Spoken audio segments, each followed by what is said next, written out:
बहुत सालों पहले जंगल के किनारे एक छोटे से गांव का आखिरी घर था।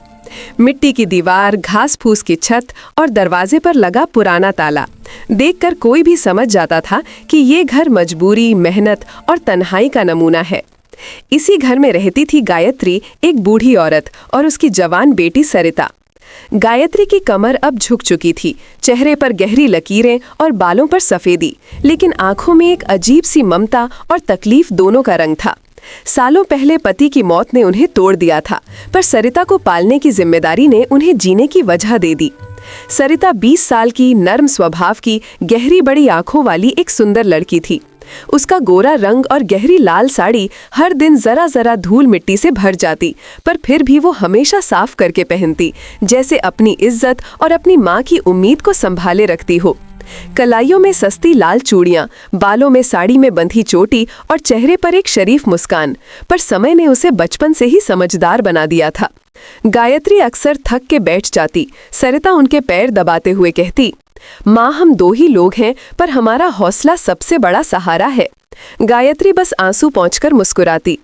गांव वालों को उनकी हालत का इल्म था, पर कोई मुफ्त में आगे बढ़कर सहारा नहीं देता। कभी कोई पुरानी चादर, कभी बचा हुआ अनाज, बस इतना ही। जिंदगी की असली लड़ाई माँ बेटी को अपने दम पर ही लड़नी पड़ रही थी। गायत्री की सबसे बड़ी फिक्र थी बेटी का भविष्य। सरिता, मैं हमेशा नहीं रहूंगी, तेरी जिंदगी को रास्ता मिलना चाहिए। सरिता उनका हाथ पकड़कर कहती, आप हो तो मैं अकेली नहीं माँ। लेकिन कयावत एक दिन आई जब गायत्री को अचानक तेज बुखार ने पकड़ लिया।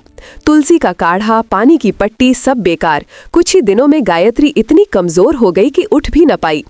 आखिरी सुबह उन्होंने सरिता का हाथ पकड़कर धीमी आवाज में कहा, मेरी बेटी, हिम्मत को मत तोड़ना। और फिर सांसें थम गईं।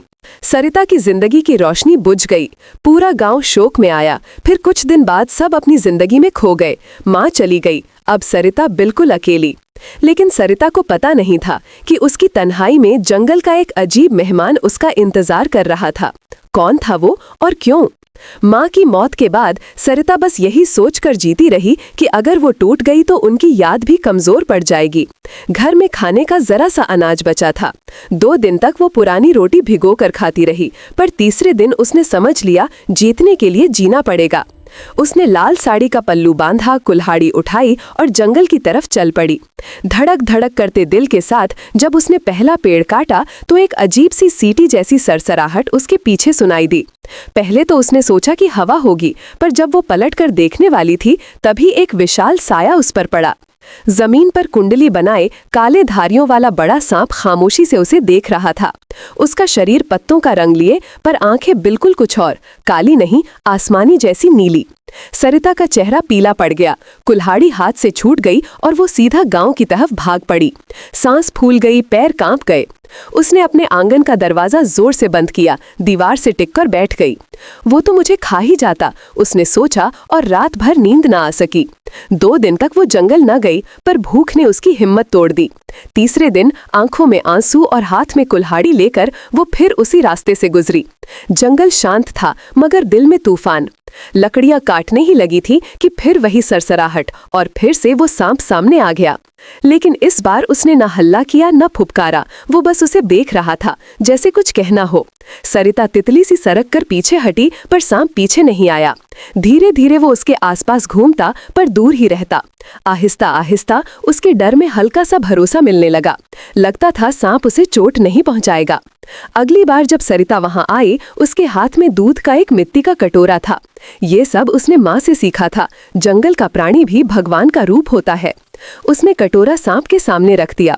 सांप ने धीरे धीरे उसकी तरफ देखा, फिर दूध पीना शुरू कर दिया। सरिता ने हल्का सा मुस्कुराकर कहा, अब तुम मुझे नहीं डराओगे ना? सांप ने कुछ नहीं किया, बस नजर उसकी आंखों में घुसकर बैठी रही, जैसे समझता हो। लेकिन सरिता को क्या पता था, जिस प्राणी को वो दोस्ती समझ रही है वो एक अजीब सच छुपा रहा है। सांप सिर्फ प्राणी नहीं, कुछ और भी था। अब सरिता की रोज की जिंदगी में एक नया साथी था, वो सांप। वो लकड़ी काटती, सांप उसके आसपास रहता। कभी वो पत्तों पर चुटकी भर सूरज की रोशनी में चमक जाता, कभी उसके पैरों के पीछे हल्की सी सरसराहट जैसी आवाज करता। डर अब कम था, लेकिन एक अजीब सी जिज्ञासा बढ़ती जा रही थी। एक दिन गर्म दोपहर में सरिता पेड़ के नीचे बैठ सांस ले रही थी। उसका पल्लू मिट्टी से भर चुका था और लाल साड़ी धूप में चमक रही थी। घर की तन्हाई और माँ की याद दोनों उसके दिल पे बोझ बनकर बैठ गए।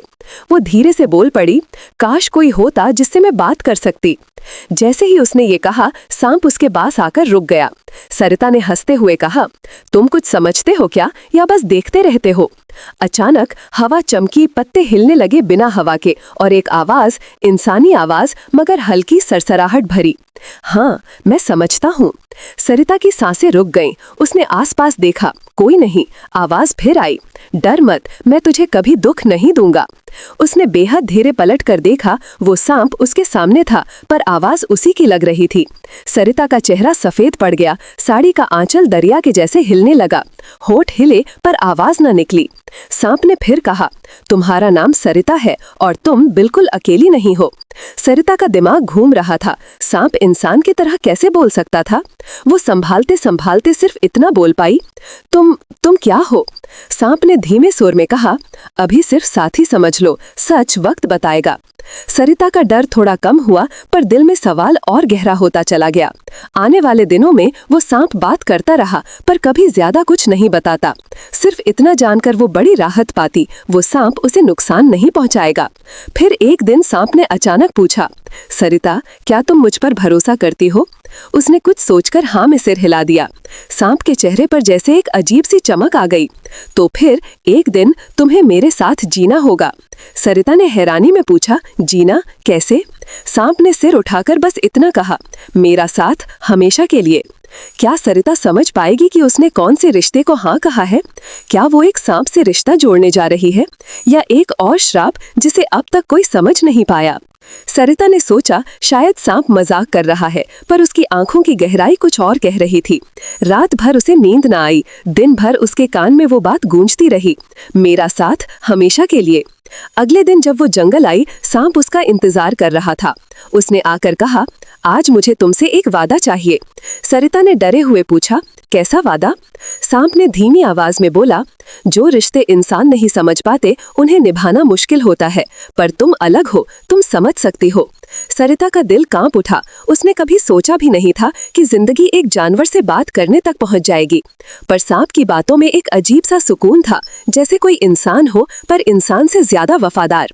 उसने धीरे से कहा, बोल क्या चाहिए? सांप ने जवाब दिया, बस इतना कि तुम किसी और की नहीं, सिर्फ मेरी होगी। सरिता संभल कर खड़ी हो गई। ये एक रिश्ता है, क्या तुम समझते हो इसका मतलब क्या होता है? अचानक सांप का शरीर हिलने लगा। उसकी चमड़ी रोशनी जैसी चमक उठी और पत्ते तेजी से उड़ने लगे। सरिता ने आंखें झपकाईं और जब वो खुली, सांप अपने असली रूप में था, एक जवान, गोरा, सुंदर, शाही पोशाक में इंसान। उसकी आंखें वही आसमानी नीली और उसकी आवाज अब और गहरी। वो कह रहा था, मैं एक श्रापित नागवंशेन हूँ, 100 सालों से इस रूप में बंधा हूँ। तुम जैसी साफ दिल और सच्चे वादे वाली ही मुझे आजाद कर सकती है। सरिता की आंखें भर आईं। और अगर मैं तुम्हारा साथ निभाऊं? उसने उसकी तरफ हाथ बढ़ाकर कहा, तो मुझ पर से श्राप टूट जाएगा और तुम मेरी पत्नी बनकर रानी की तरह जियोगी। सरिता के दिल में एक तूफान था। वो इकलौती थी, दुखी थी, पर क्या वो अपनी जिंदगी एक अनजान रूप बदलते प्राणी के नाम कर देगी? उसने चुप रहकर धीरे से अपना हाथ उसके हाथ में रख दिया। जंगल में हवा तेज चलने लगी। सांप, अब इंसान, मुस्कुराया, आज से तुम मेरी हो सरिता। सरिता ने अपनी किस्मत एक नागवन के साथ जोड़ ली, पर क्या ये सच में प्यार था या एक और श्राप जिसे अब तक कोई समझ नहीं पाया?